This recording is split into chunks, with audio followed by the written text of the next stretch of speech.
Chapter 21. In Oxford Street. In going downstairs the first time, I found an unexpected difficulty because I could not see my feet. Indeed, I stumbled twice, and there was an unaccustomed clumsiness in gripping the bolt. By not looking down, however, I managed to walk on the level passably well. My mood, I say, was one of exaltation. I felt as a seeing man might do with padded feet and noiseless clothes in a city of the blind.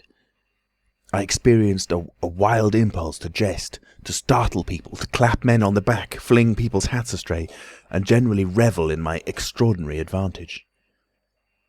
But hardly had I emerged upon Great Portland Street, however, my lodging was close to the big draper's shop there, when I heard a clashing concussion and was hit violently behind, and turning, saw a man carrying a basket of soda-water siphons, and looking in amazement at his burden. Although the blow had really hurt me, I found something so irresistible in his astonishment that I laughed aloud. "The devil's in the basket," I said, and suddenly twisted it out of his hand. He let go incontinently, and I swung the whole weight into the air. But a fool of a cabman, standing outside a public house, made a sudden rush for this, and his extending fingers took me with excruciating violence under the ear. I let the whole down with a smash on the cabman, and then, with shouts and the clatter of feet about me, people coming out of shops, vehicles pulling up, I realised what I had done for myself, and cursing my folly, backed against a shop window and prepared to dodge out of the confusion. In a moment I should be wedged into a crowd and inevitably discovered. I pushed by a butcher boy, who luckily did not turn to see the nothingness that shoved him aside, and dodged behind the cabman's four-wheeler. I do not know how they settled the business. I hurried straight across the road, which was happily clear, and hardly heeding which way I went, in the fright of detection the incident had given me, plunged into the afternoon throng of Oxford Street. I tried to get into the stream of people, but they were too thick for me, and in a moment my heels were being trodden upon. I took to the gutter, the roughness of which I found painful to my feet, and forthwith the shaft of a crawling hansom dug me forcibly under the shoulder-blade, reminding me that I was already bruised severely. I staggered out of the way of the cab, avoided a perambulator by a convulsive movement, and found myself behind the hansom. A happy thought saved me, and as this drove slowly along, I followed in its immediate wake, trembling and astonished at the turn of my adventure. And not only trembling, but shivering. It was a bright day in January, and I was stark naked, and the thin slime of mud that covered the road was freezing. Foolish as it seems to me now, I had not reckoned that, transparent or not, I was still amenable to the weather and all its consequences. Then suddenly a bright idea came into my head. I ran round and got into the cab. And so, shivering, scared, and sniffing with the first intimations of a cold, and with the bruises in the small of my back growing upon my attention, I drove slowly along Oxford Street and past Tottenham Court Road. My mood was as different from that in which I had sallied forth 10 minutes ago as it is possible to imagine. This invisibility indeed! The one thought that possessed me was, how was I to get out of the scrape I was in? We crawled past Moody's, and there a tall woman with 5 or 6 yellow-labelled books hailed my cab, and I sprang out just in time to escape her, shaving a railway van narrowly in my flight.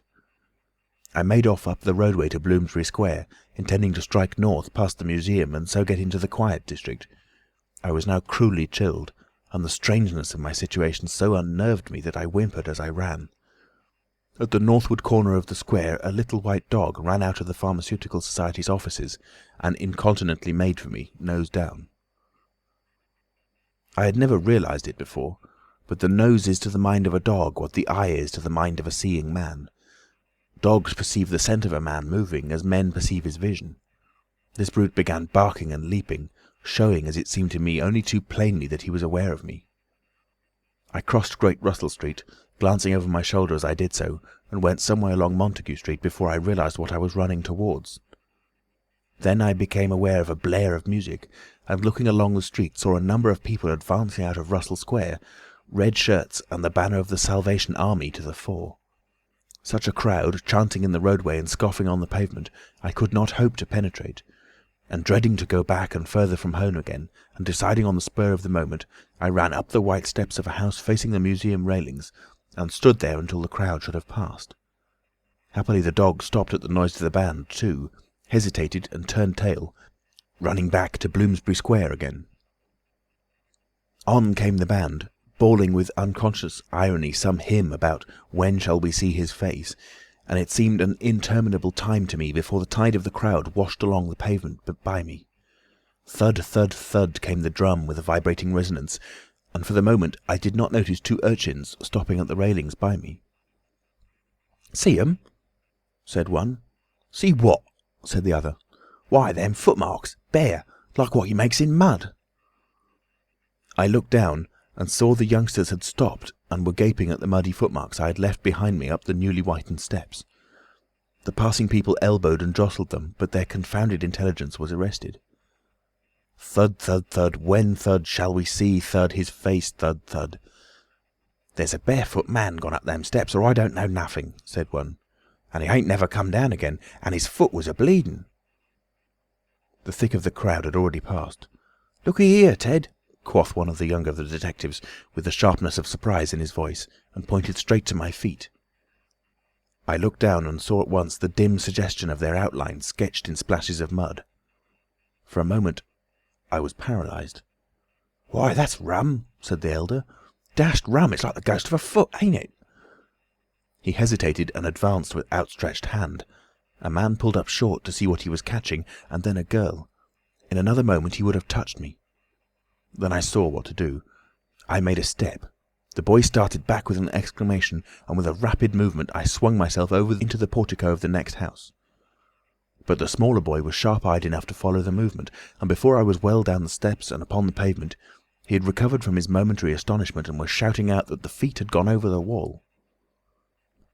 They rushed round and saw my new footmarks flash into being upon the lower step and upon the pavement. "What's up?" asked someone. "Feet! Look! Feet running!" Everybody in the road, except my three pursuers, was pouring along after the Salvation Army, and this blow not only impeded me, but them. There was an eddy of surprise and interrogation. At the cost of bowling over one young fellow, I got through, and in another moment I was rushing headlong round the circuit of Russell Square, with 6 or 7 astonished people following my footmarks. There was no time for explanations, or else the whole host would have been after me.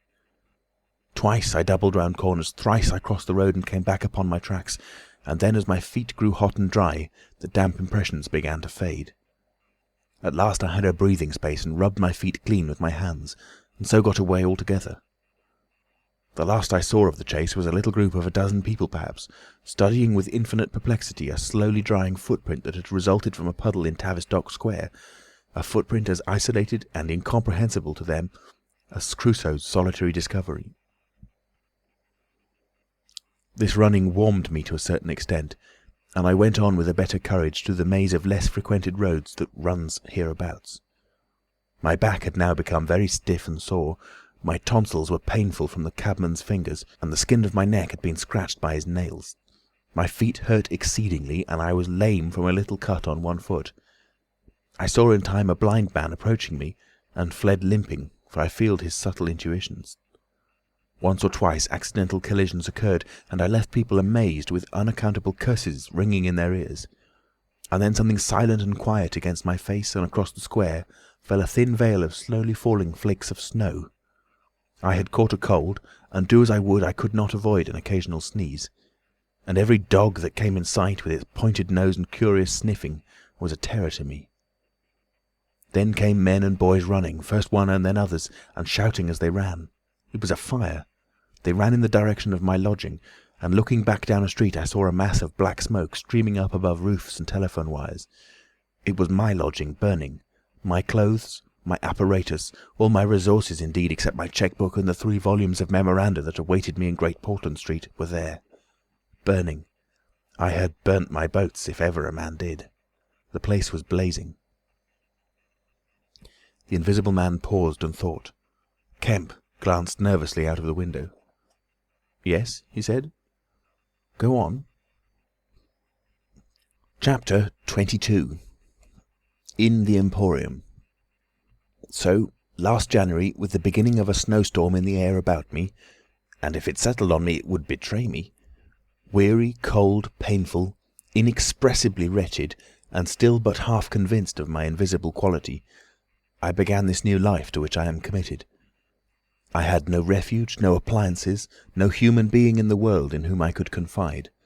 To have told my secret would have given me away, made a mere show and rarity of me. Nevertheless, I was half-minded to accost some passer-by and throw myself upon his mercy. But I knew too clearly the terror and brutal cruelty my advances would evoke. I made no plans in the street.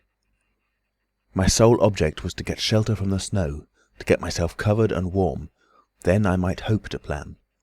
But even to me, an invisible man, the rows of London houses stood latched, barred, and bolted impregnably. Only one thing could I see clearly before me, the cold exposure and misery of the snowstorm and night. And then I had a brilliant idea. I turned down one of the roads leading from Gower Street to Tottenham Court Road, and found myself outside Omnium's, a big establishment where everything is to be bought. You know the place: meat, grocery, linen, furniture, clothing, oil paintings even, a huge meandering collection of shops rather than a shop. I thought I should find the doors open, but they were closed, and as I stood in the wide entrance a carriage stopped outside, and a man in uniform, you know, the kind of personage with Omnium on his cap, flung open the door. I contrived to enter, and walking down the shop, it was a department where they were selling ribbons and gloves and stockings and that kind of thing, came to a more spacious region devoted to picnic baskets and wicker furniture. I did not feel safe there, however. People were going to and fro, and I prowled restlessly until I came about a huge section in an upper floor containing multitudes of bedsteads. Over these I clambered, and found a resting place at last among a huge pile of folded flock mattresses. The place was already lit up and agreeably warm, and I decided to remain where I was, keeping a cautious eye on the 2 or 3 sets of shopmen and customers who were meandering through the place until closing time came. Then I should be able, I thought, to rob the place for food and clothing, and disguised, prowl through it and examine its resources, perhaps sleep on some of the bedding. That seemed an acceptable plan. My idea was to procure clothing to make myself a muffled but acceptable figure, to get money, and then to recover my books and parcels where they awaited me, take a lodging somewhere, and elaborate plans for the complete realization of the advantages my invisibility gave me, as I still imagined, over my fellow men. Closing time arrived quickly enough. It could not have been more than an hour after I took up my position on the mattress before I noticed the blinds of the windows being drawn, and customers being marched doorward. And then a number of brisk young men began with remarkable alacrity to tidy up the goods that remained disturbed. I left my lair as the crowds diminished, and prowled cautiously out into the less desolate parts of the shop. I was really surprised to observe how rapidly the young men and women whipped away the goods displayed for sale during the day. All the boxes of goods, the hanging fabrics, the festoons of lace, the boxes of sweets in the grocery section, the displays of this and that were being whipped down, folded up, slapped into tidy receptacles, and everything that could not be taken down and put away had sheets of some coarse stuff like sacking flung over them. Finally, all the chairs were turned up on the counters, leaving the floor clear. Directly each of these young people had done, he or she made promptly for the door with such an expression of animation as I have rarely observed in a shop assistant before. Then came a lot of youngsters, scattering sawdust and carrying pails and brooms. I had to dodge to get out of the way, and as it was, my ankle got stung with the sawdust. For some time, wandering through the swathed and darkened departments, I could hear the brooms at work, and at last, a good hour or more after the shop had been closed, came a noise of locking doors. Silence came upon the place, and I found myself wandering through the vast and intricate shops, galleries, showrooms of the place alone. It was very still. In one place I remember passing near one of the Tottenham Court Road entrances, and listening to the tapping of boot heels of the passers-by. My first visit was to the place where I had seen stockings and gloves for sale. It was dark, and I had the devil of a hunt after matches, which I found at last in the drawer of the little cash desk. Then I had to get a candle. I had to tear down wrappings and ransack a number of boxes and drawers, but at last I managed to turn out what I sought. The box label called them lamb's wool pants and lamb's wool vests, then socks, a thick comforter, and then I went to the clothing place and got trousers, a lounge jacket, an overcoat, and a slouch hat, a clerical sort of hat with the brim turned down. I began to feel a human being again, and my next thought was food. Upstairs was a refreshment department, and there I got cold meat. There was coffee still in the urn, and I lit the gas and warmed it up again, and altogether I did not do badly. Afterwards, prowling through the place in search of blankets, I had to put up at last with a heap of down quilts. I came upon a grocery section with a lot of chocolate and candied fruits, more than was good for me indeed, and some white burgundy. And near that was a toy department, and I had a brilliant idea. I found some artificial noses, dummy noses, you know, and I thought of dark spectacles. But Omniums had no optical department. My nose had been a difficulty indeed. I had thought of paint, but the discovery set my mind running on wigs and masks and the like. Finally I went to sleep in a heap of down quilts, very warm and comfortable. My last thoughts before sleeping were the most agreeable I had had since the change. I was in a state of physical serenity, and that was reflected in my mind. I thought that I should be able to slip out unobserved in the morning with my clothes upon me, muffling my face with a white wrapper I had taken, purchase with the money I had taken, spectacles and so forth, and so complete my disguise. I lapsed into disorderly dreams of all the fantastic things that had happened during the last few days. I saw the ugly little Jew of a landlord vociferating in his rooms. I saw his 2 sons marvelling, and the wrinkled old woman's gnarled face as she asked for her cat. I experienced again the strange sensation of seeing the cloth disappear, and so I came round to the windy hillside and the sniffing old clergyman mumbling earth to earth, ashes to ashes, dust to dust at my father's open grave. "You also," said a voice, and suddenly I was being forced towards the grave. I struggled, shouted, appealed to the mourners, but they continued stonily following the service, the old clergyman too, never faltering, droning and sniffling through the ritual.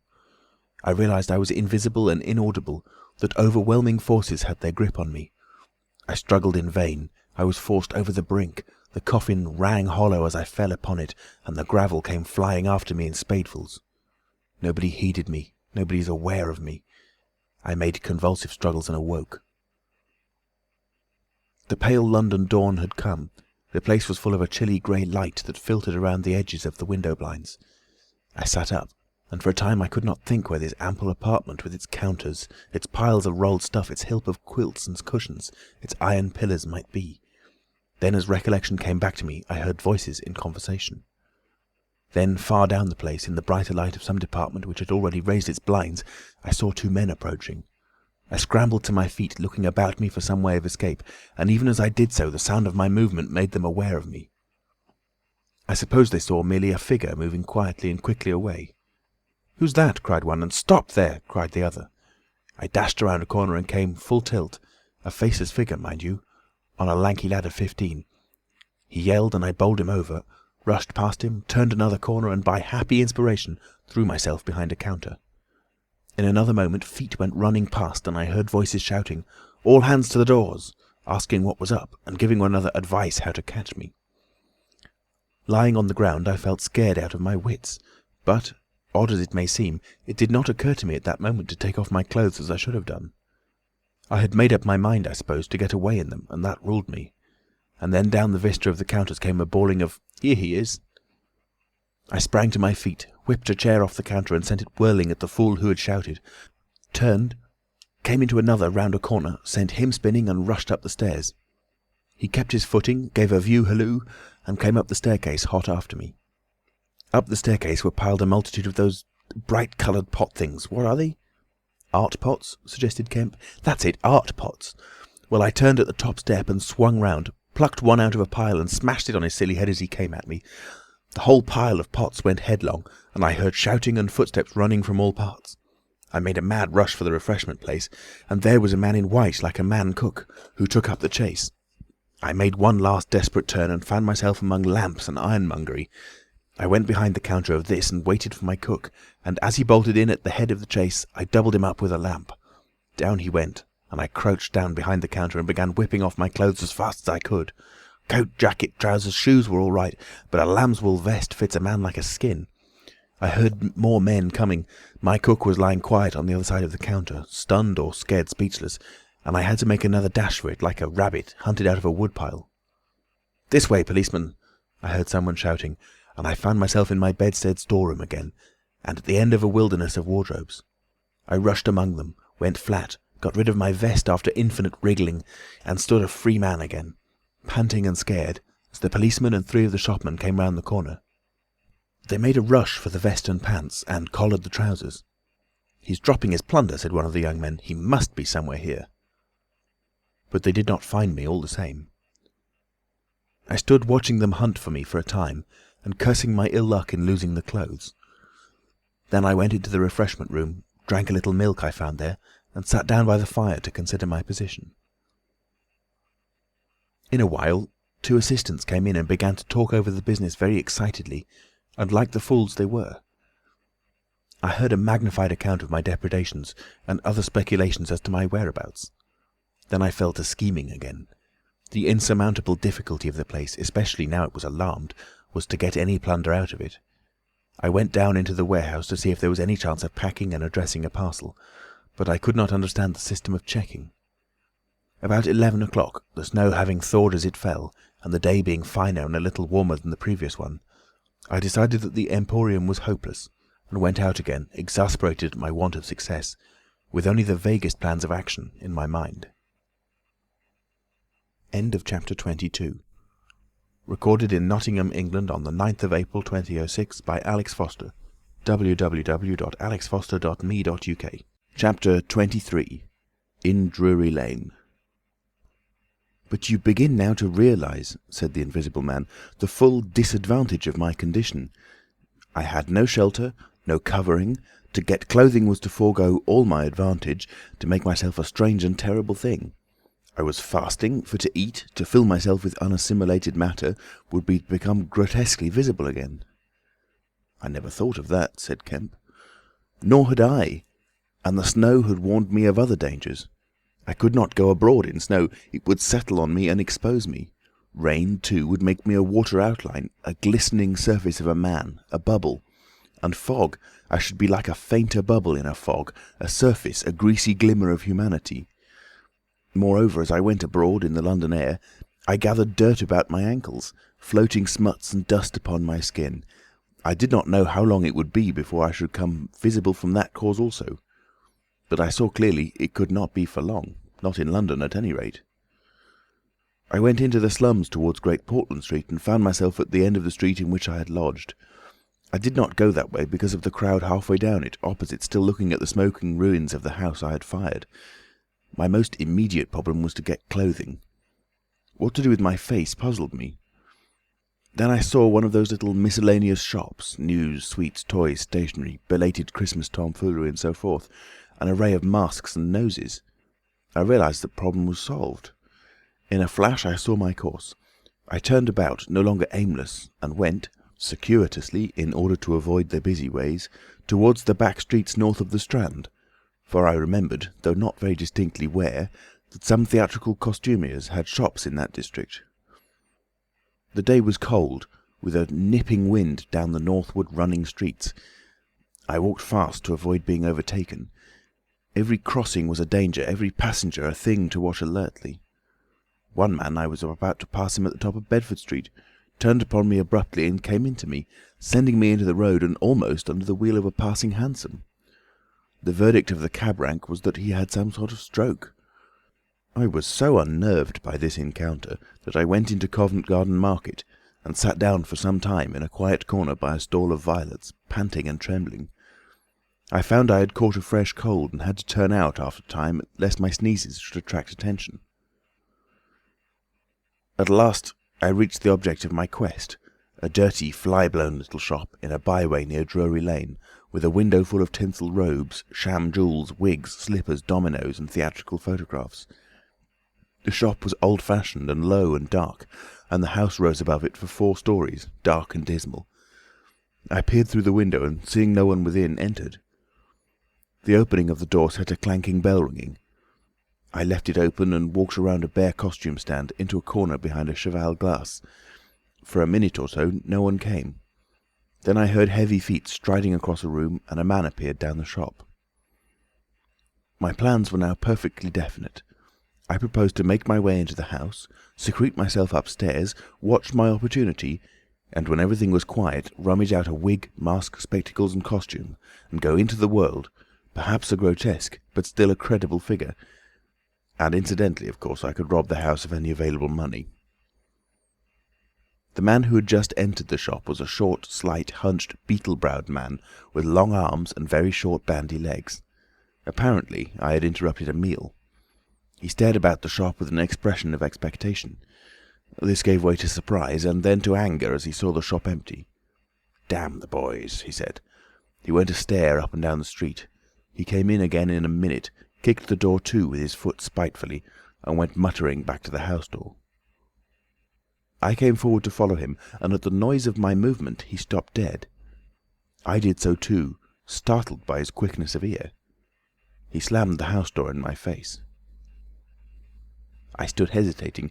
Suddenly I heard his quick footsteps returning, and the door reopened.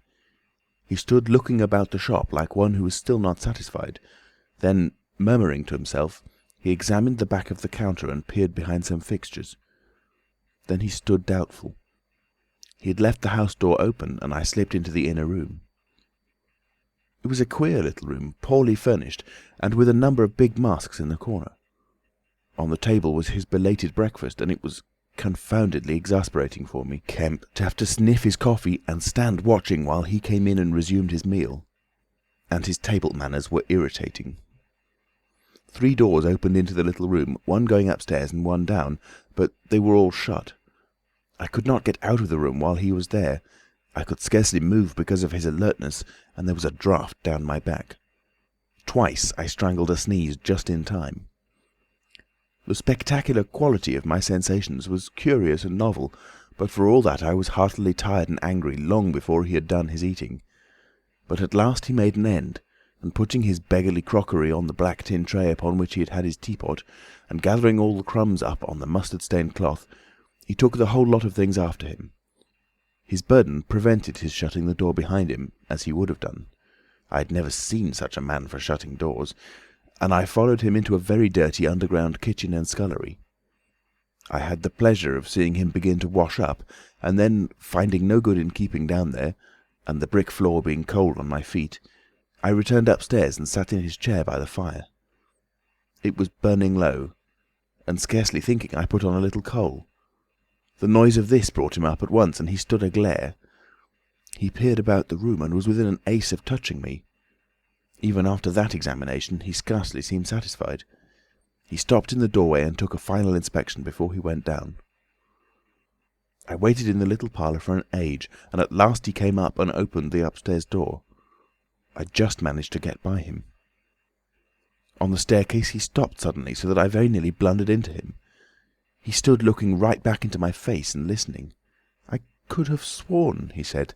His long hairy hand pulled at his lower lip. His eye went up and down the staircase. Then he grunted and went on up again. His hand was on the handle of a door, and then he stopped again with the same puzzled anger on his face. He was becoming aware of the faint sounds of my movements about him. The man must have had diabolically acute hearing. He suddenly flashed into rage. "If there's anyone in this house," he cried with an oath, and left the threat unfinished. He put his hand in his pocket, failed to find what he wanted, and rushing past me went blundering noisily and pugnaciously downstairs. But I did not follow him. I sat on the head of the staircase until his return. Presently he came up again, still muttering. He opened the door of the room, and before I could enter, slammed it in my face. I resolved to explore the house, and spent some time in doing so as noiselessly as possible. The house was very old and tumble-down, damp so that the paper in the attics was peeling from the walls, and rat-infested. Some of the door handles were stiff, and I was afraid to turn them. Several rooms I did inspect were unfurnished, and others were littered with theatrical lumber, bought second-hand, I judged from its appearance. In one room next to his I found a lot of old clothes. I began rooting among these, and in my eagerness forgot again the evident sharpness of his ears. I heard a stealthy footstep, and, looking up just in time, saw him peering in at the tumbled heap and holding an old-fashioned revolver in his hand. I stood perfectly still while he stared about open-mouthed and suspicious. "It must have been her," he said slowly. "Damn her." He shut the door quietly, and immediately I heard the key turn in the lock. Then his footsteps retreated. I realised abruptly that I was locked in. For a moment I did not know what to do. I walked from door to window and back, and stood perplexed. A gust of anger came upon me, but I decided to inspect the clothes before I did anything further, and my first attempt brought down a pile from an upper shelf. this brought him back, more sinister than ever. That time he actually touched me, jumped back with amazement, and stood astonished in the middle of the room. Presently he calmed a little. "Rats," he said in an undertone, fingers on lips. He was evidently a little scared. I edged quietly out of the room, but a plank creaked. Then the infernal little brute started going all over the house, revolver in hand, and locking door after door and pocketing the keys. When I realised what he was up to, I had a fit of rage. I could hardly control myself sufficiently to watch my opportunity. By this time I knew he was alone in the house, and so I made no more ado but knocked him on the head. "Knocked him on the head?" exclaimed Kemp. "Yes, stunned him as he was going downstairs. Hit him from behind with a stool that stood on the landing. He went downstairs like a bag of old boots." "But, I say, the common conventions of humanity—" "Are all very well for common people, but the point was, Kemp, that I had to get out of that house in a disguise without his seeing me. And I couldn't think of another way of doing it. And then I gagged him with a Louis XIV vest and tied him up in a sheet." "Tied him up in a sheet?" "I made a sort of bag of it. It was rather a good idea to keep the idiot scared and quiet, and a devilish hard thing to get out of. Head away from the string. My dear Kemp, it's no good you sitting glaring at me as though I was a murderer. It had to be done. He had his revolver. If once he saw me, he would be able to describe me." "But still," said Kemp, "in England, today, and the man was in his own house, and you were, well, robbing." "Robbing? Confound it, you'll call me a thief next. Surely, Kemp, you're not fool enough to dance on the old strings. Can't you see my position?" "And his too," said Kemp. The Invisible Man stood up sharply. "What do you mean to say?" Kemp's face grew a trifle hard. He was about to speak and checked himself. "I suppose, after all," he said with a sudden change of manner, "the thing had to be done. You were in a fix. But still—" "Of course I was in a fix, an infernal fix, and he made me wild too, hunting me about the house, fooling about with his revolver, locking and unlocking doors. He was simply exasperating. You don't blame me, do you? You don't blame me?" "I never blame anyone," said Kemp. "It's quite out of fashion. What did you do next?" "I was hungry. Downstairs I found a loaf and some rank cheese, more than sufficient to satisfy my hunger. I took some brandy and water, and then went up past my impromptu bag—he was lying quite still—to the room containing the old clothes. This looked out upon the street, 2 lace curtains, brown with dirt, guarding the window. I went and peered out through their interstices. Outside the day was bright, by contrast with the brown shadows of the dismal house in which I found myself, dazzlingly bright. A brisk traffic was going by, fruit carts, a hansom, a 4-wheeler with a pile of boxes, a fishmonger's cart. I turned with spots of colour swimming before my eyes to the shadowy fixtures behind me. My excitement was giving place to a clear apprehension of my position again. The room was full of a faint scent of benzoline, used, I supposed, in cleaning the garments. I began a systematic search of the place. I should judge the hunchback had been alone in the house for some time. He was a curious person. Everything that could possibly be of service to me I collected in the clothes storeroom. Then I made a deliberate selection. I found a handbag I thought a suitable possession, and some powder, rouge, and sticking plaster.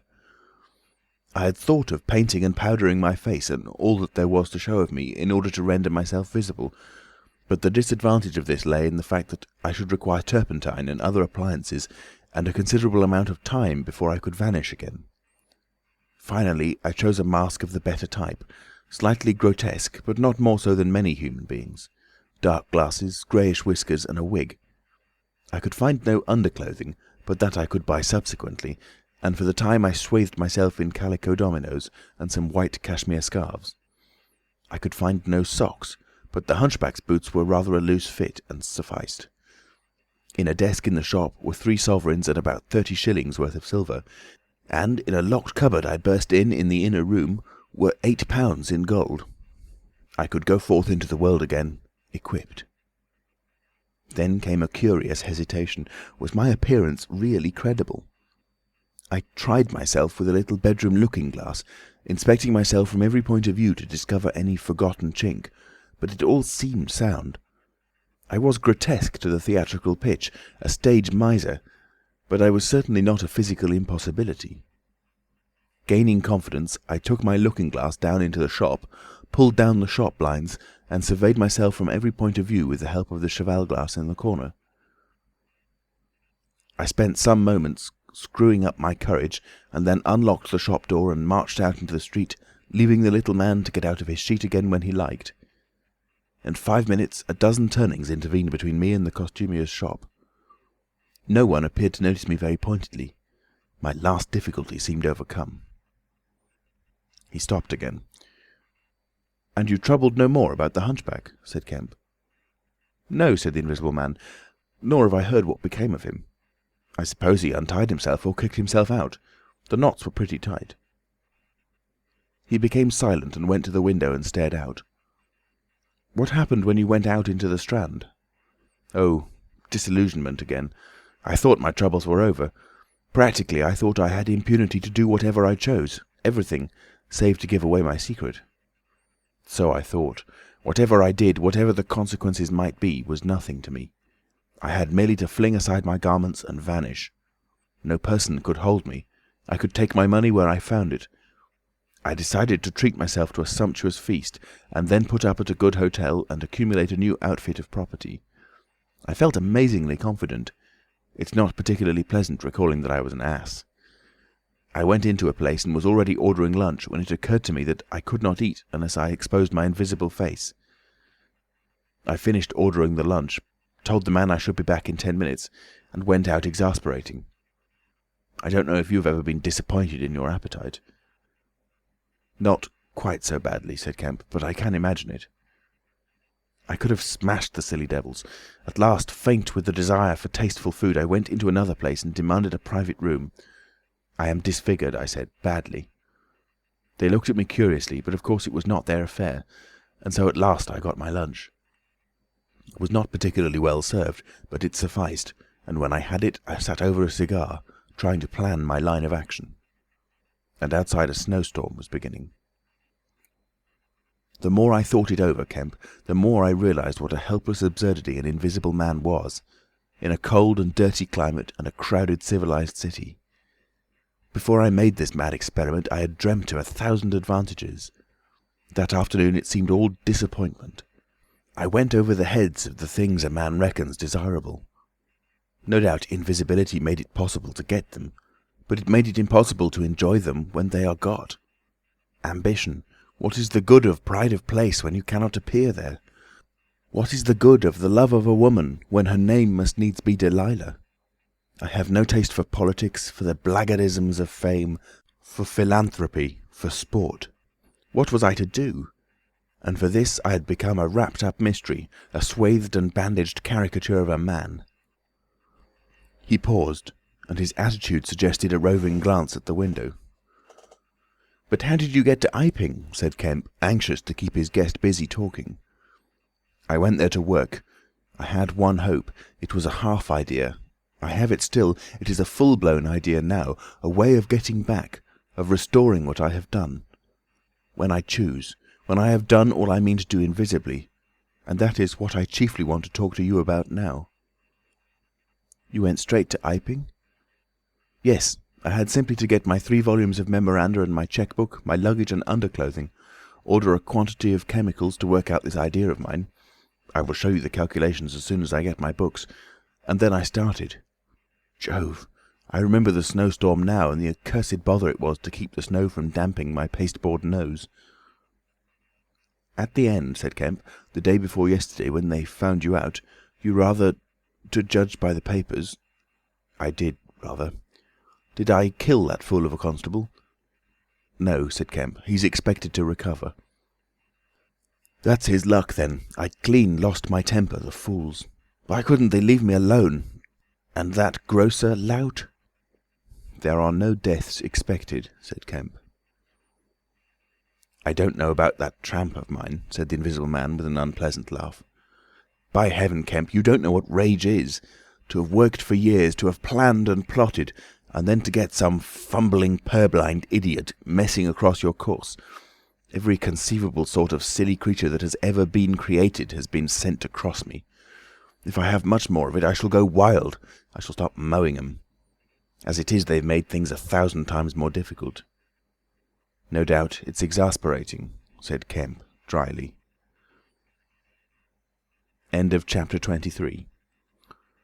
Recorded in Nottingham, England on the 11th of April 2006 by alexfoster.me.uk. The Invisible Man by H.G. Wells. Chapter 24. The Plan That Failed. "But now," said Kemp with a side glance out of the window, "what are we to do?" He moved near his guest as he spoke in such a manner as to prevent the possibility of a sudden glimpse of the three men who were advancing up the hill road, with an intolerable slowness, it seemed to Kemp.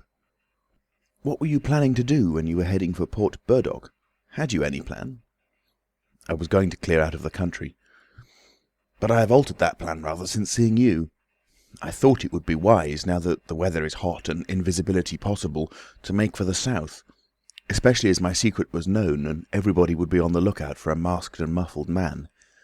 You have a line of steamers from here to France. My idea was to get aboard one and run the risks of the passage. Thence I could go by train into Spain or else get to Algiers. It would not be difficult. There a man might always be invisible and yet live and do things.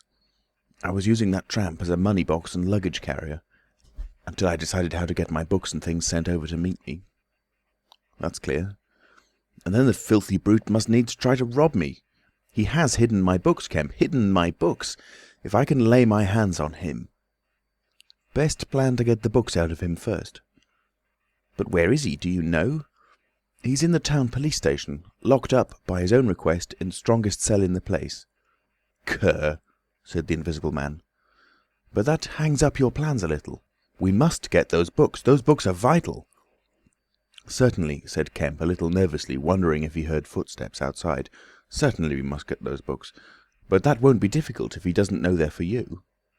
"No," said the Invisible Man, and thought. Kemp tried to think of something to keep the talk going, but the Invisible Man resumed of his own accord. "Blundering into your house, Kemp, changes all my plans. For you are a man that can understand. In spite of all that has happened, in spite of this publicity, of the loss of my books, of what I have suffered, there still remain great possibilities, huge possibilities." "You have told no one that I'm here?" he asked abruptly. Kemp hesitated. "That was implied," he said. "No one?" insisted Griffin. "Not a soul." "Ah. Now." The Invisible Man stood up, and, sticking his arms akimbo, began to pace the study. "I made a mistake, Kemp, a huge mistake in carrying this thing through alone. I have wasted strength, time, opportunities. Alone, it is wonderful how little a man can do alone. To rob a little, to hurt a little, and there is the end.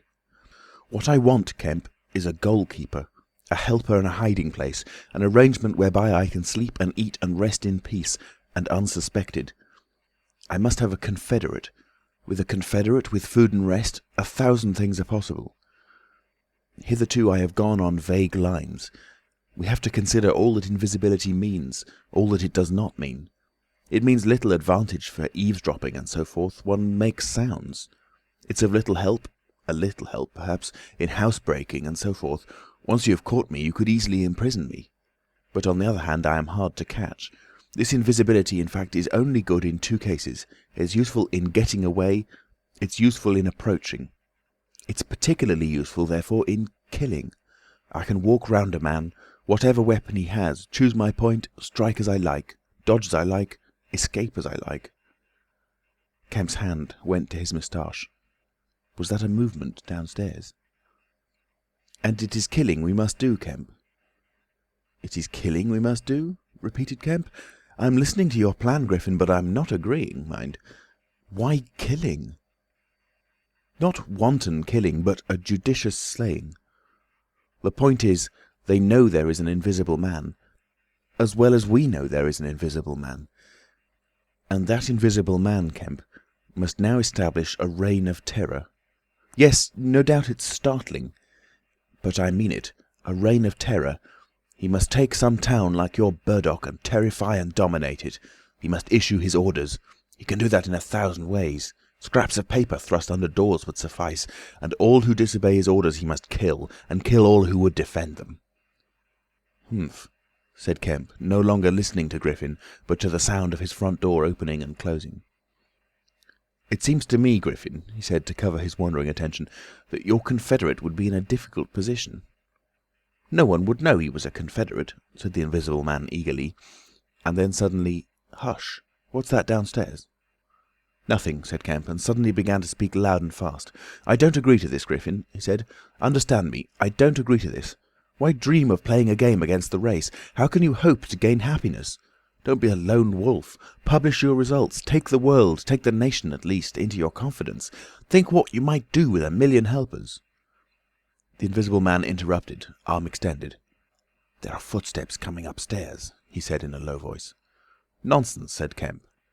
"Let me see," said the Invisible Man, and advanced, arm extended, to the door. And then things happened very swiftly. Kemp hesitated for a second and then moved to intercept him. The Invisible Man started and stood still. "Traitor!" cried the voice, and suddenly the dressing gown opened, and sitting down the unseen began to disrobe. Kemp made 3 swift steps to the door, and forthwith the Invisible Man, his legs had vanished, sprang to his feet with a shout. Kemp flung the door open. As it opened there came a sound of hurrying feet downstairs and voices. With a quick movement Kemp thrust the Invisible Man back, sprang aside and slammed the door. The key was outside and ready. In another moment Griffin would have been alone in the Belvedere study, a prisoner. Save for one little thing, the key had been slipped in hastily that morning. As Kemp slammed the door it fell noisily upon the carpet. Kemp's face became white. He tried to grip the door handle with both hands. For a moment he stood lugging. Then the door gave 6 inches. But he got it closed again. The second time it was jerked a foot wide, and the dressing gown came wedging itself into the opening. His throat was gripped by invisible fingers, and he left his hold on the handle to defend himself. He was forced back, tripped, and pitched heavily into the corner of the landing. The empty dressing gown was flung on top of him. Halfway up the staircase was Colonel Adye, the recipient of Kemp's letter, the chief of the Burdock police. He was staring aghast at the sudden appearance of Kemp, followed by the extraordinary sight of the clothing tossing empty in the air. He saw Kemp felled and struggling to his feet. He saw him rush forward and go down again, felled like an ox. Then suddenly he was struck violently by nothing. A vast weight, it seemed, leapt upon him, and he was hurled headlong down the staircase, with a grip on his throat and a knee in his groin. An invisible foot trod on his back, a ghostly patter passed downstairs. He heard the 2 police officers in the hall shout and run, and the front door of the house slammed violently. He rolled over and sat up staring. He saw, staggering down the staircase, Kemp, dusty and dishevelled, one side of his face white from a blow, his lip bleeding, and a pink dressing gown and some underclothing held in his arms. "My God!" cried Kemp, "the game's up! He's gone!" Chapter 25. The Hunting of the Invisible Man. For a space, Kemp was too inarticulate to make Adye understand the swift things that had just happened. They stood on the landing, Kemp speaking swiftly, the grotesque swathings of Griffin still on his arm. But presently Adye began to grip something of the situation. "He is mad," said Kemp, "inhuman. He is pure selfishness. He thinks of nothing but his own advantage, his own safety. I have listened to such a story this morning of brutal self-seeking. He has wounded men. He will kill them unless we can prevent him. He will create a panic. Nothing can stop him. He is going out now. Furious." "He must be caught," said Adye. "That is certain." "But how?" cried Kemp, and suddenly became full of ideas. "You must begin at once. You must set every available man to work. You must prevent his leaving this district. Once he gets away, he may go through the countryside as he wills, killing and maiming. He dreams of a reign of terror, I tell you. You must set a watch on trains and roads and shipping. The garrison must help. You must wire for help. The only thing that may keep him here is the thought of recovering some books of notes he counts of value. I will tell you of that. There is a man in your police station, Marvel." "I know," said Adye, "I know. These books, yes. But the tramp?" "He says he hasn't got his books, but he thinks the tramp has. And you must prevent him from eating or sleeping. Day and night the country must be astir for him. Food must be locked up and secured, all food, so that he will have to break his way to it. The houses everywhere must be barred against him. Heaven send us cold nights and rain. The whole countryside must begin hunting and keep hunting. I tell you, Adye, he is a danger, a disaster. Unless he is pinned and secured, it is frightful to think of the things that may happen." "What else can we do?" said Adye. "I must go down at once and begin organising. But why not come? Yes, you come too. Come, and we must hold a sort of council of war. Get Hops to help, and the railway managers. By Jove, it's urgent. Come along. Tell me as we go, what else is there we can do? Put that stuff down." In another moment Adye was leading the way downstairs. They found the front door open and the policeman standing outside staring at empty air. "He's got away, sir," said one. "We must go to the central station at once," said Adye. "One of you go on down and get a cab to come up and meet us, quickly. And now, Kemp, what else?" "Dogs," said Kemp. "Get dogs. They don't see him, but they wind him. Get dogs." "Good," said Adye. "It's not generally known, but the prison officials over at Halstead know a man with bloodhounds. Dogs. What else?" "Bear in mind," said Kemp, "his food shows. After eating, his food shows until it is assimilated, so that he has to hide after eating. You must keep on beating, every thicket, every quiet corner, and put all weapons, all implements that might be weapons, away. He can't carry such things for long, and what he can snatch up and strike men with must be hidden away." "Good again," said Adye. "We shall have him yet." "And on the roads," said Kemp, and hesitated. "Yes?" said Adye. "Powdered glass," said Kemp. "It's cruel, I know, but think of what he may do." Adye drew the breath in sharply between his teeth. "It's unsportsmanlike." "I don't know. But I'll have powdered glass got ready. If he goes too far—" "The man's become inhuman, I tell you," said Kemp. "I am sure he will establish a reign of terror so soon as he has got over the emotions of this escape, as I am sure I am talking to you. Our only chance is to be ahead. He has cut himself off from his kind. His blood be upon his own head." Chapter 26. The Wicksteed Murder. The Invisible Man seems to have rushed out of Kemp's house in a state of blind fury. A little child playing near Kemp's gateway was violently caught up and thrown aside, so that its ankle was broken, and thereafter for some hours the Invisible Man passed out of human perceptions. No one knows where he went nor what he did, but one can imagine him hurrying through the hot June forenoon, up the hill and on to the open downland behind Port Burdock, raging and despairing at his intolerable fate, and sheltering at last, heated and weary, amid the thickets of Hintondean, to piece together again his shattered schemes against his species. That seems the most probable refuge for him, for there it was he reasserted himself in a grimly tragical manner about 2 in the afternoon. One wonders what his state of mind may have been during that time, and what plans he devised. No doubt he was almost ecstatically exasperated by Kemp's treachery, and though we may be able to understand the motives that led to that deceit, we may still imagine and even sympathise a little with the fury the attempted surprise must have occasioned. Perhaps something of the stunned astonishment of his Oxford Street experiences may have returned to him, for he had evidently counted on Kemp's cooperation in his brutal dream of a terrorised world. At any rate, he vanished from human ken about midday, and no living witness can tell what he did until about 2:30. It was a fortunate thing, perhaps, for humanity, but for him it was a fatal inaction. During that time, a growing multitude of men scattered over the countryside were busy. In the morning he had still been simply a legend, a terror. In the afternoon, by virtue chiefly of Kemp's dryly worded proclamation, he was presented as a tangible antagonist, to be wounded, captured, or overcome, and the countryside began organising itself with inconceivable rapidity. By 2 o'clock, even he might still have removed himself out of the district by getting aboard a train, but after 2 that became impossible. Every passenger train along the lines, on a great parallelogram between Southampton, Manchester, Brighton and Horsham, travelled with locked doors, and the goods traffic was almost entirely suspended. And in a great circle of 20 miles around Port Burdock, men armed with guns and bludgeons were presently setting out in groups of 3 and 4, with dogs, to beat the roads and fields. Mounted policemen rode along the country lanes, stopping at every cottage and warning the people to lock up their houses and keep indoors unless they were armed, and all the elementary schools had broken up by 3 o'clock, and the children, scared and keeping together in groups, were hurrying home. Kemp's proclamation, signed indeed by Adye, was posted over almost the whole district by 4 or 5 o'clock in the afternoon. It gave briefly but clearly all the conditions of the struggle, the necessity of keeping the Invisible Man from food and sleep, the necessity for incessant watchfulness, and for a prompt attention to any evidence of his movements.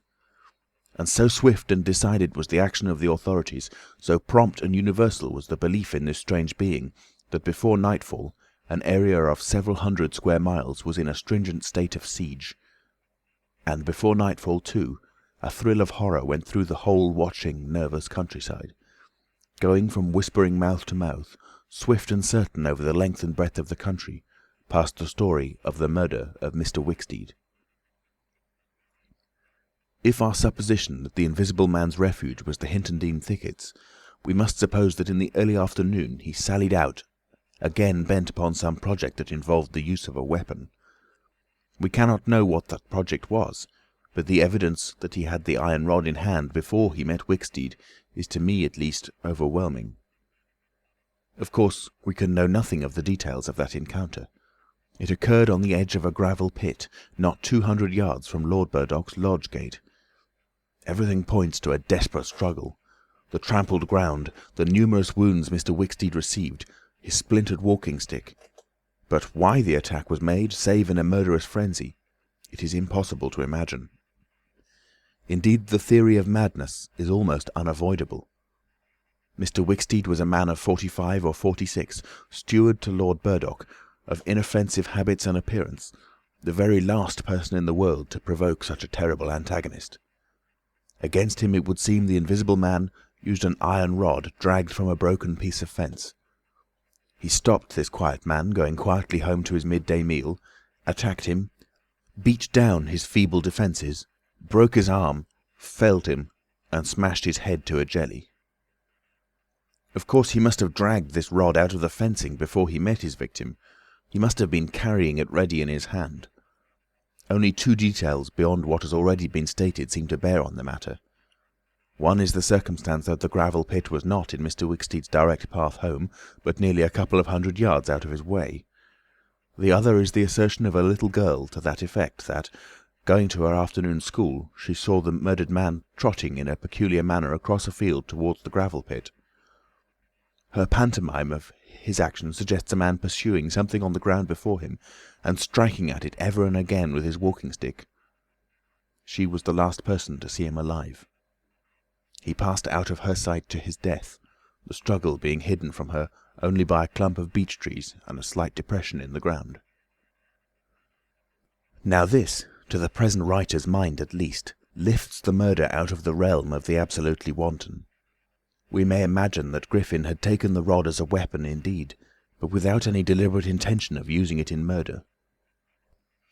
Wicksteed may then have come by and noticed this rod inexplicably moving through the air. Without any thought of the Invisible Man, for Port Burdock is 10 miles away, he may have pursued it. It is quite conceivable that he may not even have heard of the Invisible Man. One can then imagine the Invisible Man making off, quietly in order to avoid discovering his presence in the neighbourhood, and Wicksteed, excited and curious, pursuing this unaccountably locomotive object, finally striking at it. No doubt the Invisible Man could easily have distanced his middle-aged pursuer under ordinary circumstances, but the position in which Wicksteed's body was found suggests that he had had the ill luck to drive his quarry into a corner between a drift of stinging nettles and the gravel pit. To those who appreciate the extraordinary irascibility of the Invisible Man, the rest of the encounter will be easy to imagine. But this is pure hypothesis.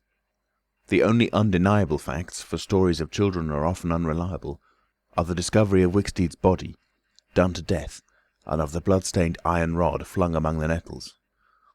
The abandonment of the rod by Griffin suggests that in the emotional excitement of the affair, the purpose for which he took it, if he had a purpose, was abandoned.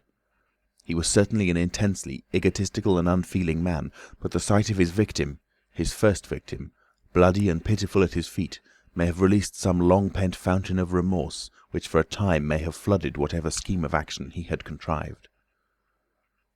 after the murder of Mr. Wicksteed, he would seem to have struck across the country towards the downland. There is a story of a voice heard about sunset by a couple of men in a field near Fern Bottom. It was wailing and laughing, sobbing and groaning, and ever and again it shouted. It must have been a queer hearing. It drove up across the middle of a clover field and died away towards the hills. That afternoon, the Invisible Man must have learnt something of the rapid use Kemp had made of his confidences. He must have found houses locked and secured. He may have loitered about railway stations and prowled about inns, and no doubt he read the proclamations and realised something of the nature of the campaign against him. And as the evening advanced, the fields became dotted here and there with groups of 3 or 4 men, and noisy with the yelping of dogs. These men-hunters had peculiar instructions in the case of an encounter as to the way they should support one another. But he avoided them all. We may understand something of his exasperation, and it could have been none the less because he himself had supplied the information that was being used so remorselessly against him. For that day at least he lost heart. For nearly 24 hours, save when he turned on Wicksteed, he was a hunted man. In the night he must have eaten and slept, for in the morning he was himself again, active, powerful, angry and malignant, prepared for his last great struggle against the world. End of chapter 26. Recorded in Nottingham, England on the 11th of April 2006 by Alex Foster. www.alexfoster.me.uk. Chapter 27. The Siege of Kemp's House. Kemp read a strange missive, written in pencil on a greasy sheet of paper. "You have been amazingly energetic and clever," this letter ran, "though what you stand to gain by it I cannot imagine. You are against me. For a whole day you have chased me. You have tried to rob me of a night's rest. But I have had food in spite of you. I have slept in spite of you, and the game is only beginning. The game is only beginning. There is nothing for it but to start the terror. This announces the first day of the terror. Port Burdock is no longer under the Queen, tell your Colonel of Police, and the rest of them, it is under me, the Terror. This is day 1 of year 1 of the new epoch, the epoch of the Invisible Man. I am Invisible Man the First. To begin with, the rule will be easy. The first day there will be one execution for the sake of example, a man named Kemp. Death starts for him today. He may lock himself away, hide himself away, get guards about him, put on armour if he likes. Death, the unseen death, is coming. Let him take precautions. It will impress my people. Death starts from the pillar box by midday. The letter will fall in as the postman comes along, then off. The game begins. Death starts. Help him not, my people, lest death fall upon you also. Today, Kemp is to die." Kemp read this letter twice. "It's no hoax," he said. "That's his voice, and he means it." He turned the folded sheet over and saw on the addressed side of it the postmark, Hintondean, and the prosaic detail, 2d to pay. He got up slowly, leaving his lunch unfinished, the letter had come by the 1 o'clock post, and went into his study. He rang for his housekeeper and told her to go round the house at once, examining all the fastenings of the windows and closing all the shutters. He closed the shutters of his study himself. From a locked drawer in his bedroom he took a little revolver, examined it carefully, and put it into the pocket of his lounge jacket. He wrote a number of brief notes, one to Colonel Adye, gave them to his servant to take, with explicit instructions as to her way of leaving the house. "There is no danger," he said, and added a mental reservation, "to you." He remained meditative for a space after doing this, and then returned to his cooling lunch. He ate with gaps of thought. Finally he struck the table sharply. "We will have him," he said, "and I am the bait. He will come too far." He went up to the Belvedere, carefully shutting every door after him. "It's a game," he said, "an odd game, but the chances are all for me, Mr. Griffin, in spite of your invisibility. Griffin contra mundum, with a vengeance." He stood at the window, staring at the hot hillside. He must get food every day, and I don't envy him. Did he really sleep last night? Out in the open somewhere, secure from collisions. I wish we could get some good, cold, wet weather instead of the heat. He may be watching me now. He went to close the window. Something rapped smartly against the brickwork over the frame and made him start violently back. "I'm getting nervous," said Kemp. But it was 5 minutes before he went to the window again. "It must have been a sparrow," he said. Presently he heard the front doorbell ringing and hurried downstairs. He unbolted and unlocked the door, examined the chain, put it up, and opened cautiously without showing himself. A familiar voice hailed him. It was Adye. "Your servant's been assaulted, Kemp," he said round the door. "What?" exclaimed Kemp. "Had that note of yours taken away from her. He's close about here. Let me in." Kemp released the chain, and Adye entered through as narrow an opening as possible. He stood in the hall, looking with infinite relief at Kemp refastening the door. Note was snatched out of her hand, scared her horribly. She's down at the station. Hysterics. He's close here. What was it about? Kemp swore. "What a fool I was," said Kemp. "I might have known. It's not an hour's walk from Hintondean. Already?" "What's up?" said Adye. "Look here," said Kemp, and led the way into his study. He handed Adye the Invisible Man's letter. Adye read it and whistled softly. "And you?" said Adye. "Proposed a trap, like a fool," said Kemp, "and sent my proposal out by a maidservant. To him." Adye followed Kemp's profanity. "He'll clear out," said Adye. "Not he," said Kemp. A resounding smash of glass came from upstairs. Adye had a silvery glimpse of a little revolver half out of Kemp's pocket. "It's a window upstairs," said Kemp, and led the way up. There came a second smash while they were still on the staircase. When they reached the study, they found 2 of the 3 windows smashed, half the room littered with splintered glass, and one big flint lying on the writing table. The 2 men stopped in the doorway, contemplating the wreckage. Kemp swore again, and as he did so the 3rd window went with a snap like a pistol, hung starred for a moment, and collapsed in jagged, shivering triangles into the room. "What's this for?" said Adye. "It's a beginning," said Kemp. "There's no way of climbing up here." "Not for a cat," said Kemp. "No shutters?" "Not here. All the downstairs room." "Hullo?" Smash and then whack of boards hit hard came from downstairs. "Confound him," said Kemp. "That must be... Yes, it's one of the bedrooms. He's going to do all the house. But he's a fool. The shutters are up, and the glass will fall outside. He'll cut his feet." Another window proclaimed its destruction. The 2 men stood on the landing, perplexed. "I have it," said Adye. "Let me have a stick or something. I'll go down to the station and get the bloodhounds put on. That ought to settle him. They're hard by, not 10 minutes.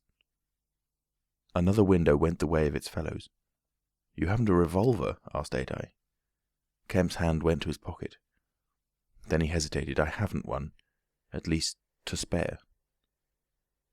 "I'll bring it back," said Adye. "You'll be safe here." Kemp, ashamed of his momentary lapse from truthfulness, handed him the weapon. "Now for the door," said Adye.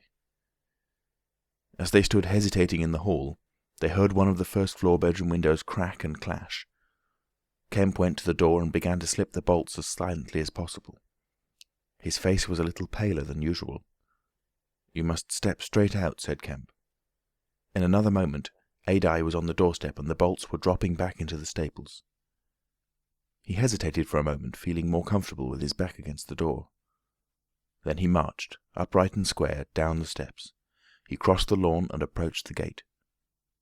A little breeze seemed to ripple over the grass. Something moved near him. "Stop a bit," said a voice. And Adye stopped dead, and his hand tightened on the revolver. "Well?" said Adye, white and grim, and every nerve tense. "Oblige me by going back to the house," said the voice, as tense and grim as Adye's. "Sorry," said Adye a little hoarsely, and moistened his lips with his tongue. The voice was on his left front, he thought. Supposed he were to take his luck with a shot. "What are you going for?" said the voice, and there was a quick movement of the 2, and a flash of sunlight from the open lip of Adai's pocket. Adai desisted and thought. "Where I go," he said slowly, "is my own business." The words were still on his lips when an arm came round his neck, his back felt a knee, and he was sprawling backward. He drew clumsily and fired absurdly, and in another moment he was struck in the mouth, and the revolver wrested from his grip. He made a vain clutch at a slippery limb, tried to struggle up, and fell back. "Damn," said Adai. The voice laughed. "I'd kill you now if it wasn't the waste of a bullet," he said. He saw the revolver in mid-air, 6 feet off, covering him. "Well?" said Adai, sitting up. "Get up," said the voice. Adai stood up. "Attention," said the voice, and then fiercely, "Don't try any games. Remember, I can see your face, if you can't see mine. You've got to go back to the house." "He won't let me in," said Adai. "That's a pity," said the Invisible Man. "I've got no quarrel with you." Adai moistened his lips again. He glanced away from the barrel of the revolver and saw the sea far off, very blue and dark under the midday sun, the smooth green down, the white cliff of the head and the multitudinous town, and suddenly he knew that life was very sweet. His eyes came back to this little metal thing hanging between heaven and earth 6 yards away. "What am I to do?" he said sullenly. "What am I to do?" asked the Invisible Man. "You will get help. The only thing is for you to go back." "I will try. If he lets me in, will you promise not to rush the door?" "I've got no quarrel with you," said the voice. Kemp had hurried upstairs after letting Adai out, and now, crouching among the broken glass and peering cautiously over the edge of the study window-sill, he saw Adai stand parleying with the unseen. "Why doesn't he fire?" whispered Kemp to himself. Then the revolver moved a little, and the glint of the sunlight flashed in Kemp's eyes. He shaded his eyes and tried to see the source of the blinding beam. "Surely," he said, "Adai has given up the revolver." "Promise not to rush the door," Adai was saying. "Don't push a winning game too far. Give a man a chance." "You go back to the house. I tell you flatly, I will not promise anything." Adai's decision seemed suddenly made. He turned towards the house, walking slowly with his hands behind him. Kemp watched him, puzzled. The revolver vanished, flashed again into sight, vanished again, and became evident on a closer scrutiny as a little dark object following Adai. Then things happened very quickly. Adai leapt backwards, swung around, clutched at this little object, missed it, threw up his hands and fell forward on his face, leaving a little puff of blue in the air. Kemp did not hear the sound of the shot. Adai writhed, raised himself on one arm, fell forward, and lay still. For a space, Kemp remained staring at the quiet carelessness of Adai's attitude. The afternoon was very hot and still. Nothing seemed stirring in all the world save a couple of yellow butterflies chasing each other through the shrubbery between the house and the road gate. Adai lay on the lawn near the gate. The blinds of all the villas down the hill road were drawn, but in one little green summer-house was a white figure, apparently an old man asleep. Kemp scrutinized the surroundings of the house for a glimpse of the revolver, but it had vanished. His eyes came back to Adai. The game was opening well. Then came a ringing and knocking at the front door that grew at last tumultuous, but pursuant to Kemp's instructions the servant had locked themselves into their rooms. This was followed by a silence. Kemp sat listening and then began peering cautiously out of the 3 windows, one after another. He went to the staircase head and stood listening uneasily. He armed himself with his bedroom poker and went to examine the interior fastenings of the ground-floor windows again. Everything was safe and quiet. He returned to the belvedere. Adai lay motionless over the edge of the gravel just as he had fallen. Coming along the road by the villas were the housemaid and 2 policemen. Everything was deadly still. The 3 people seemed very slow in approaching. He wondered what his antagonist was doing. He started. There was a smash from below. He hesitated and went downstairs again. Suddenly the house resounded with heavy blows and the splintering of wood. He heard a smash and the destructive clang of the iron fastenings of the shutters. He turned the key and opened the kitchen door. As he did so, the shutters, split and splintering, came flying inward. He stood aghast. The window frame, save for one crossbar, was still intact, but only little teeth of glass remained in the frame. The shutters had been driven in with an axe, and now the axe was descending in sweeping blows upon the window frame and the iron bars defending it. Then suddenly it leapt aside and vanished. He saw the revolver lying on the path outside, and then the little weapon sprang into the air. He dodged back. The revolver cracked just too late, and a splinter from the edge of the closing door flashed over his head. He slammed and locked the door, and as he stood outside he heard Griffin shouting and laughing. Then the blows of the axe, with its splitting and smashing consequences, were resumed. Kemp stood in the passage trying to think. In a moment the Invisible Man would be in the kitchen. This door would not keep him a moment, and then... A ringing came at the front door again. It would be the policeman. He ran into the hall, put up the chain, and drew the bolts. He made the girl speak before he dropped the chain, and the three people blundered into the house in a heap, and Kemp slammed the door again. "The Invisible Man," said Kemp. "He has a revolver with 2 shots left. He's killed Adye. Shot him anyhow. Didn't you see him on the lawn? He's lying there." "Who?" said one of the policemen. "Adye," said Kemp. "We came in the back way," said the girl. "What's that smashing?" asked one of the policemen. "He's in the kitchen, or will be. He's found an axe." Suddenly the house was full of the Invisible Man's resounding blows on the kitchen door. The girl stared towards the kitchen, shuddered, and retreated into the dining room. Kemp tried to explain in broken sentences. They heard the kitchen door give. "This way," said Kemp, starting into activity, and bundled the policeman into the dining room doorway. "Poker," said Kemp, and rushed to the fender. He handed the poker he had carried to the policeman, and the dining room one to the other. He suddenly flung himself backward. "Whoop!" said one policeman, ducked, and caught the axe on his poker.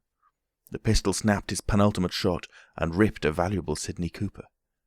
The second policeman brought his poker down on the little weapon, as one might knock down a wasp, and sent it rattling to the floor.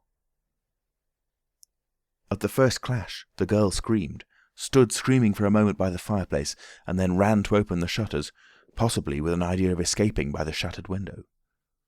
The axe receded into the passage, and fell to a position about 2 feet from the ground.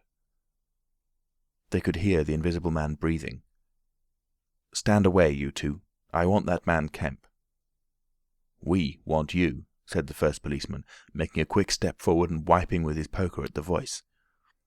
The Invisible Man must have started back, and he blundered into the umbrella stand. Then, as the policeman staggered with the swing of the blow he had aimed, the Invisible Man countered with the axe. The helmet crumpled like paper, and the blow sent the man spinning to the floor at the head of the kitchen stairs. But the second policeman, aiming behind the axe with his poker, hit something soft that snapped.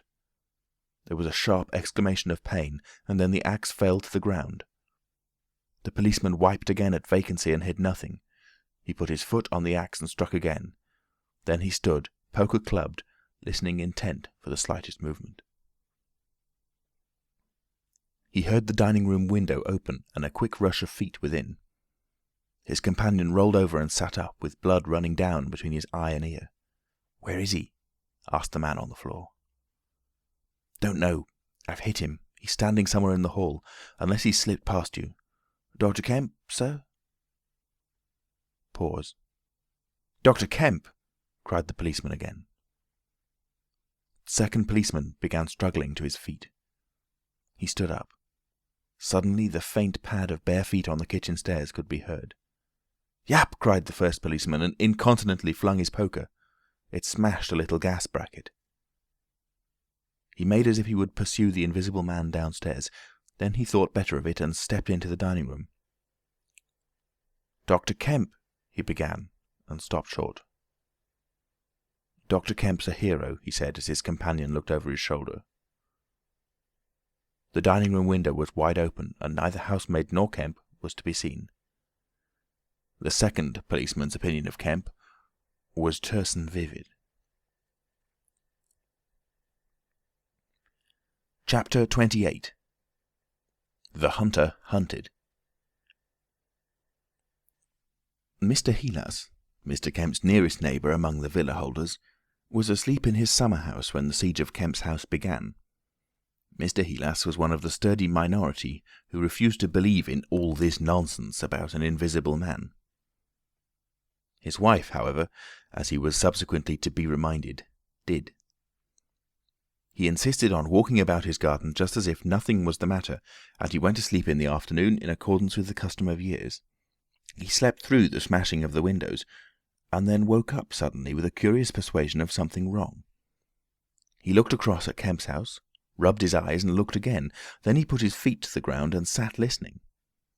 He said he was damned, but still the strange thing was visible. The house looked as though it had been deserted for weeks after a violent riot. Every window was broken, and every window, save those of the Belvedere study, was blinded by the internal shutters. I could have sworn it was all right. He looked at his watch. 20 minutes ago. He became aware of a measured concussion and the clash of glass far away in the distance. And then as he sat open-mouthed came a still more wonderful thing. The shutters of the drawing-room window were flung open violently, and the housemaid, in her outdoor hat and garments, appeared struggling in a frantic manner to throw up the sash. Suddenly a man appeared beside her, helping her. Dr. Kemp. In another moment the window was open, and the housemaid was struggling out. She pitched forward and vanished among the shrubs. Mr. Heelas stood up, exclaiming vaguely and vehemently at all these wonderful things. He saw Kemp stand on the sill, spring from the window, and reappear almost instantaneously, running along a path in the shrubbery and stooping as he ran, like a man who evades observation.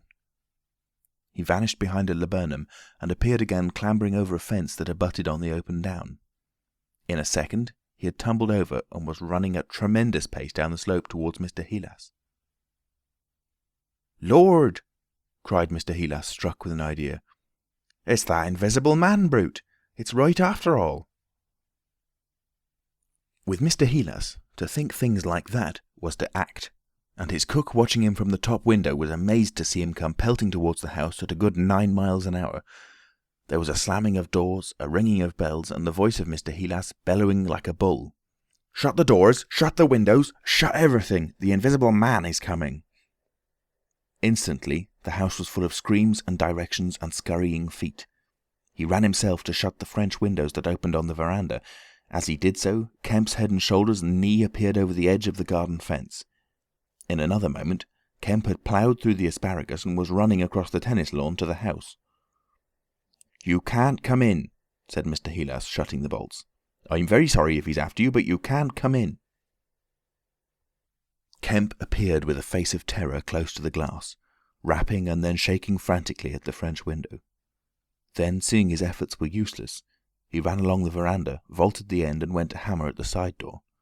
Then he ran around by the side gate to the front of the house, and so into the hill road. And Mr. Heelas, staring from his window, a face of horror, had scarcely witnessed Kemp vanish ere the asparagus was being trampled this way and that by feet unseen.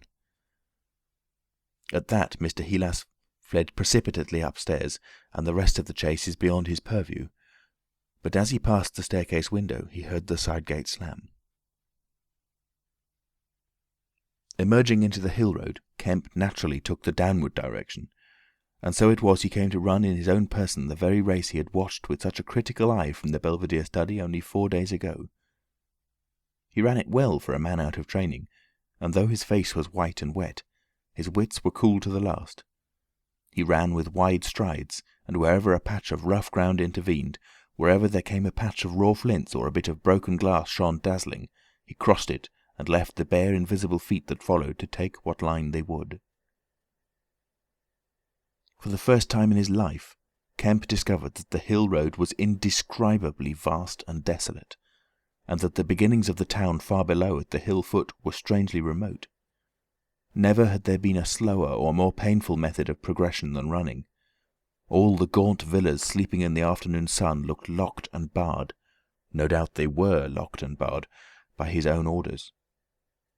But at any rate they might have kept a lookout for an eventuality like this.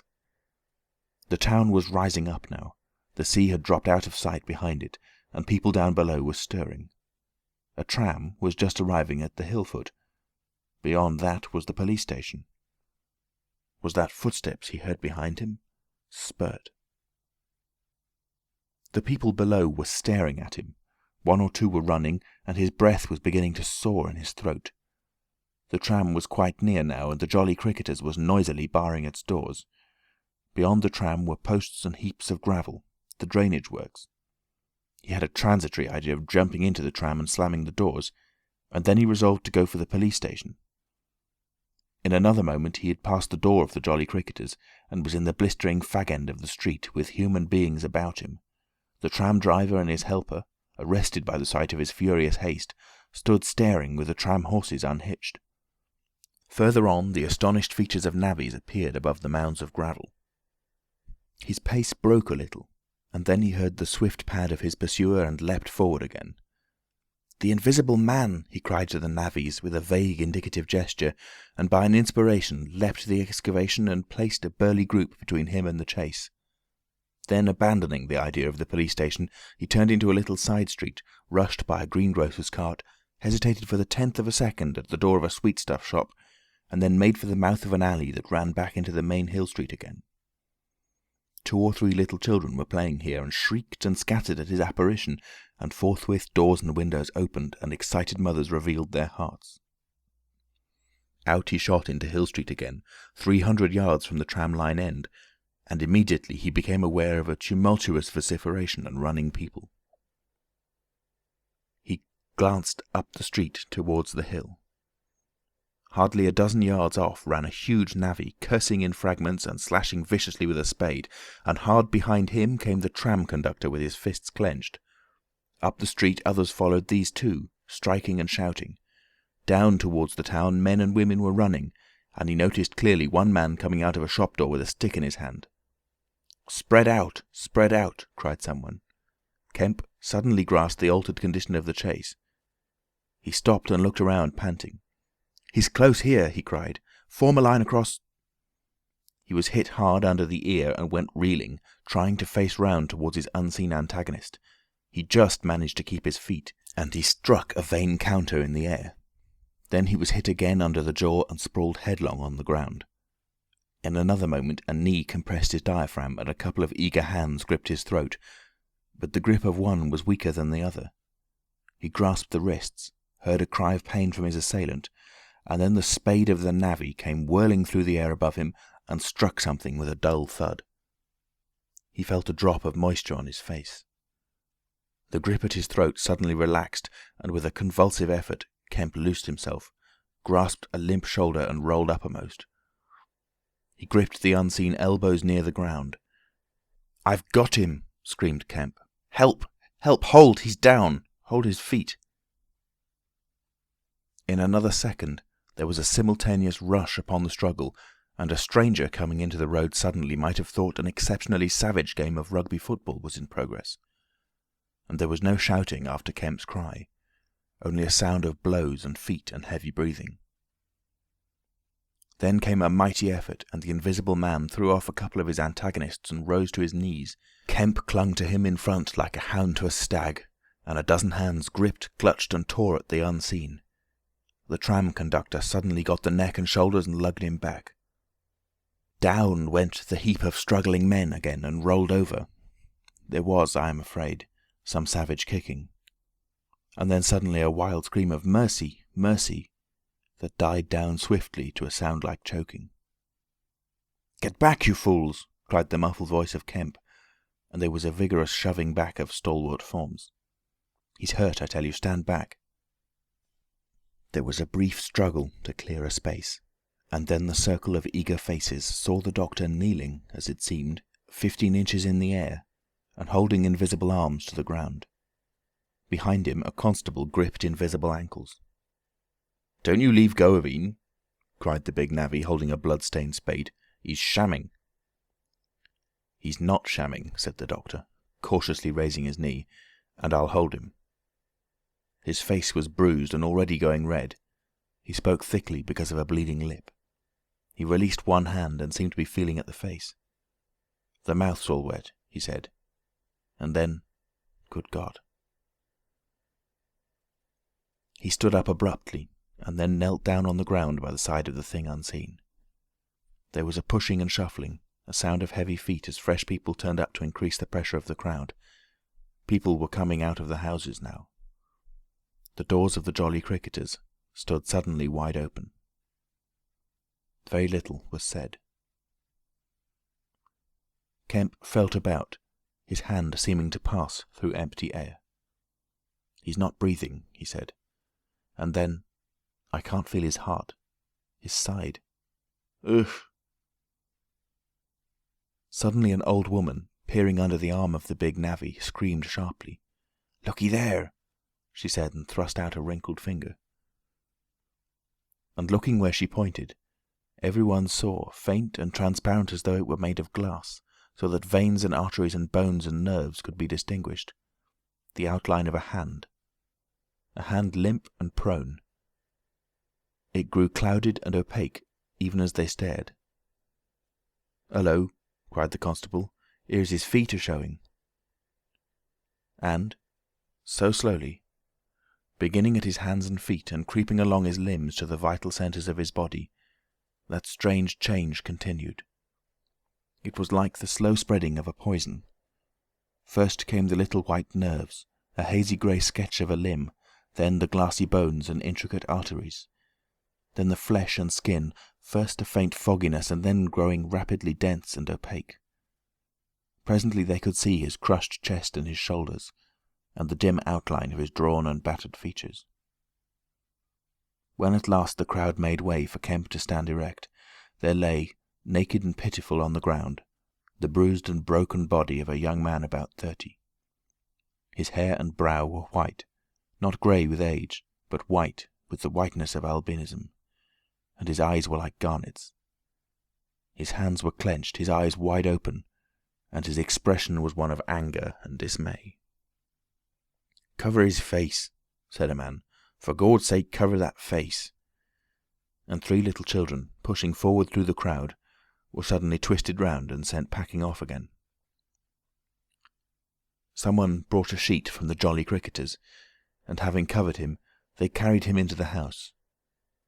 And there it was, on a shabby bed in a tawdry, ill-lighted bedroom, surrounded by a crowd of ignorant and excited people, broken and wounded, betrayed and unpitied, that Griffin, the first of all men to make himself invisible, Griffin, the most gifted physicist the world has ever seen, ended in infinite disaster his strange and terrible career.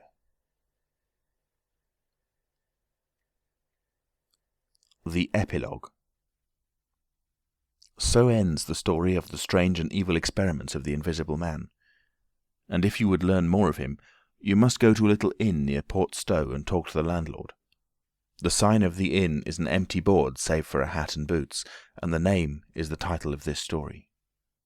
The landlord is a short and corpulent little man with a nose of cylindrical proportions, wiry hair, and a sporadic rosiness of visage.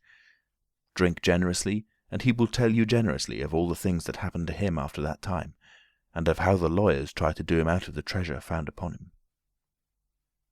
"When they found they couldn't prove whose money was which, I'm blessed," he says. "If they didn't try to make me out a blooming treasure trove, do I look like a treasure trove? And then a gentleman gave me a guinea a night to tell the story at the Empire Music Hall, just to tell him all in my own words, barring one." And if you want to cut off the flow of his reminiscences abruptly, you can always do so by asking if there weren't 3 manuscript books in the story. He admits there were, and proceeds to explain, with asseverations that everybody thinks he has 'em, but bless you, he hasn't. The Invisible Man it was took 'em off to hide 'em when I cut and ran for Port Stowe. It's that Mr. Kemp put people on with the idea of my having 'em. And then he subsides into a pensive state, watches you furtively, bustles nervously with glasses, and presently leaves the bar. He is a bachelor man. His tastes were ever bachelor, and there are no women folk in the house. Outwardly he buttons, it is expected of him, but in his more vital privacies, in the matter of braces, for example, he still turns to string. He conducts his house without enterprise, but with eminent decorum. His movements are slow, and he is a great thinker, but he has a reputation for wisdom and for a respectable parsimony in the village, and his knowledge of the roads of the south of England would beat Cobbett. And on Sunday mornings, every Sunday morning, all the year round, while he is closed to the outer world, and every night after 10, he goes into his bar parlour, bearing a glass of gin faintly tinged with water, and having placed this down, he locks the door and examines the blinds, and even looks under the table. And then, being satisfied of his solitude, he unlocks the cupboard and a box in the cupboard and a drawer in that box, and produces 3 volumes bound in brown leather, and places them solemnly in the middle of the table. The covers are weather-worn and tinged with an algal green, for once they sojourned in a ditch, and some of the pages have been washed blank by dirty water. The landlord sits down in an armchair, fills a long clay pipe slowly, gloating over the books the while. Then he pulls one towards him and opens him, and begins to study it, turning over the leaves backwards and forwards.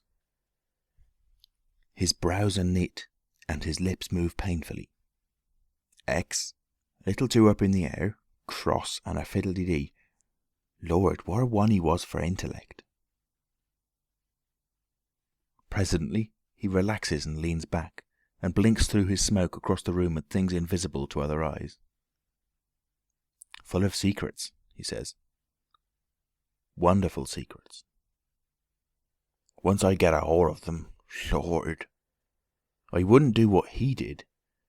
I'd just, well. He pulls at his pipe. So he lapses into a dream, the undying, wonderful dream of life. And, though Kemp has fished unceasingly, no human being save the landlord knows those books are there, with the subtle secret of invisibility and a dozen other strange secrets written therein. And none other will know of them until he dies. End of The Invisible Man by H. G. Wells.